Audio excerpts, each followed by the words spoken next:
Thank you for that, and thank you for asking me to attend today's meeting and address this. You know, I'm Paisley's MSP. I was the first the parliamentary politician for the SNP in Renfrewshire, and I take that extremely seriously because, you know, we've always spoke about positive Paisley.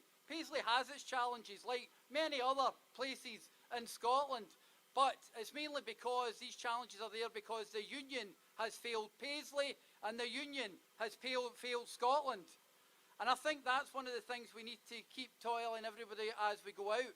I'll remind you of a story that I had during the first independence referendum, where I was chapping doors in Fergusley Park, to my right, to your left, where I chapped this one door, where this young woman came to the door and she said to me, "George, I'm voting for independence."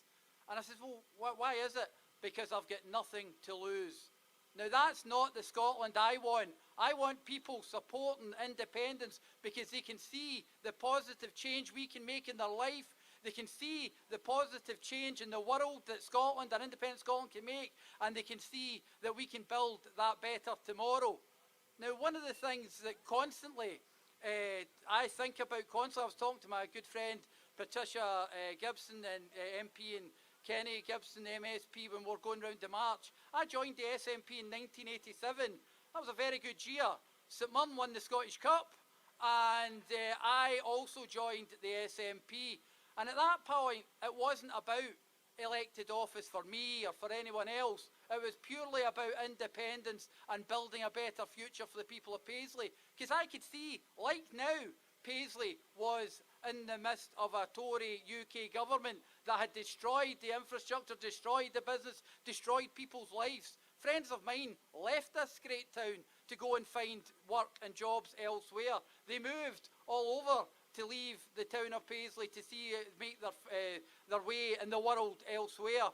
And that's wrong. And that's wrong because the union has failed us here. Because we in Paisley and in Scotland should be talking about that brighter tomorrow and how we're going to make people's lives better. It's about creating that positive vision of what independence will do for all of us. It's about us taking matters into our own hands and making these decisions. And I will never tire of ensuring that I started this, and it was about my generation and ensuring that we never had another dominant Tory government.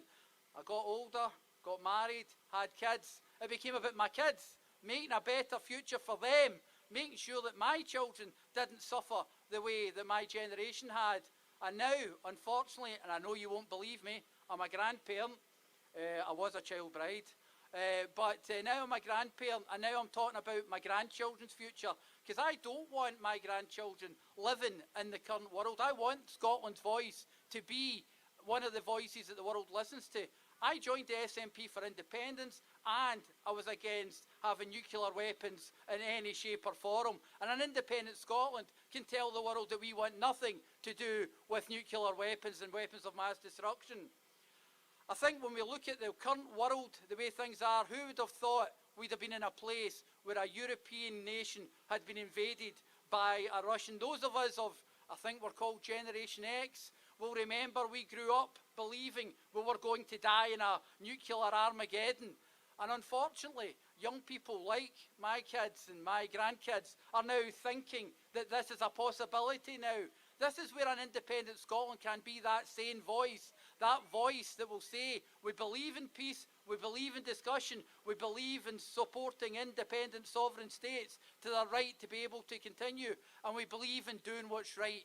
That is what an independent Scotland is all about to me. So yes, I will continue chapping doors. That's all we have to do, is convince people to put that cross in that box. I'll continue campaigning here in Paisley. I'll continue selling and pitching that message of how we can be a better nation and how we can lead the world and show the world what a small country like Scotland can be and what we can give.